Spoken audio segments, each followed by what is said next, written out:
I-44, December 24, 2009. Almost to Airport Road, but not quite there.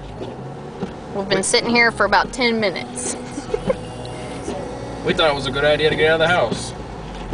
I wouldn't say good, but not this bad. Airport Road. Yeah. Because this is going to stay backed up for a while. We're just hoping we don't get stuck at some point and we can make it to Mom's house.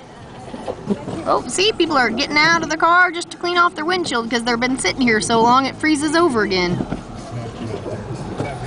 Another get stuck.